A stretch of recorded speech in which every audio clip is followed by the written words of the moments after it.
Howdy crew, bought another Guardian Beamer 2000. Let's get to it. Howdy crew, I'm William Morris, President and CEO of the Welding Cowboy Corporation, certified licensed welder and owner-operator of a welding rig based out of Los Angeles, California. On here I'll be going over welding knowledge, what it's like to own and operate a welding rig, welding blueprints, welding math, welding equipment, and so much more. Welcome to the channel. I'm William Morris, the Welding Cowboy.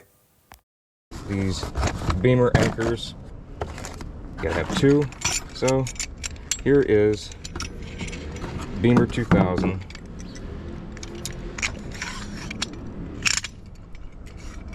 And there it is. So I really like the other one, and so I purchased another. One of them got lost at a local facility, and I gave it a little while, so that's why this vlog is later from the other one. I gave it plenty of time in case they found it, but they didn't. So I called Amazon up, and they said, oh, we'll send you another one right away. And 2 days later, actually a day and a half later at that, I received this one. So very happy with it, very happy with how Amazon treated me on that one. It was great. And yeah, these do wonderful. You gotta have two of these, that way when you're transferring from one beam to another, you're not technically unhooked or unsafe. So when you hook one of these on, you can take your other one off, carry it with you, hook it to the next beam, whatnot. So that way, if you're walking on a beam and you take this one off to put on the next beam, you are, again, technically unsafe. Even if you have a secure foothold, something could happen. So that's why I like two of these. And I don't believe I mentioned this in the last one, but you never take these little tags off. It even says do not take off. It has its OSHA numbers and all that stuff. I want to get into it. Warnings.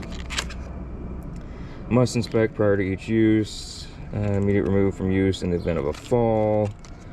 And it's very similar sounding to a harness or the little bungees, whatnot, whatever they're called. Some people on job sites get mad because I call certain things just a really basic name. I call them bungees. I know what they are, I just keep forgetting the word for it. It hooks to this from your harness, and it's the stretchy thing. It's like a bungee. Some iron workers would get ticked off. I'd call their sleever bars pry bars, because it's like, it's a pry bar, you're prying with it. And no, it's a sleever bar. It's a pry bar. And I would mess with them because, like, okay, it's a sleever bar that pries like a pry bar. Like your little crowbar there. No, it's a sleever bar. So, anywho, works great. I really like how well it looks, nice and machined, no rough edges, and it's just nice and smooth. So if you have a beam that really needs to come down to, it's just nice and smooth and it doesn't give. So I really like that. And I forgot what the thing's called. It's the bungee that hooks to this from your harness. Do not use bungee cords or anything like that. Use something that's actually rated for your weight, and all that stuff on there is rated for human plus tools falling. And that's actually something I haven't covered. I keep debating on what product to go over this, so I'm just going to go over a little bit right now. There are some things that are meant to hold you and to keep you from falling, but it's not meant to be your weight and tools. There's been some things I've been close to buying, and it says 200-pound weight limit, which I'm right up near the 200-pound weight limit. I'm pretty darn close. And it says for only human use, not for human and tools.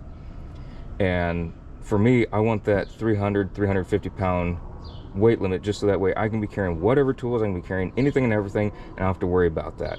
So when you're buying certain harnesses, some of them, it actually says on there for only to be worn with a person, not a person wearing tools.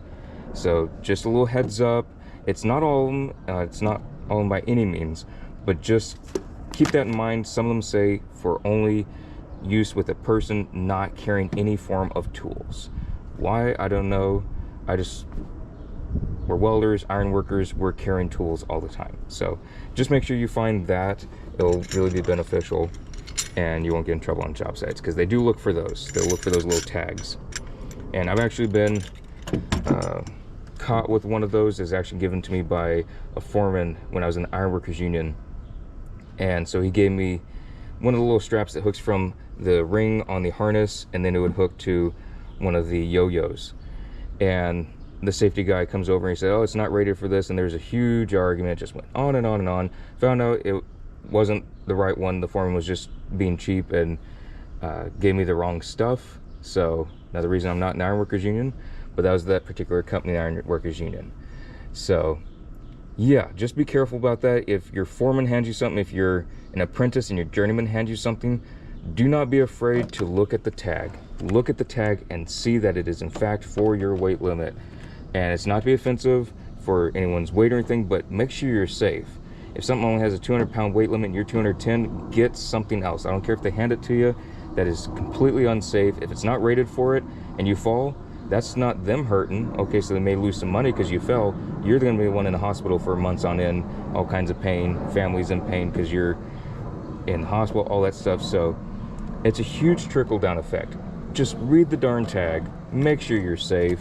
I've been one of those that I skipped that a lot. I walked on beams without harnesses, or at least not hooked off to any yo-yos, any beam or anchors.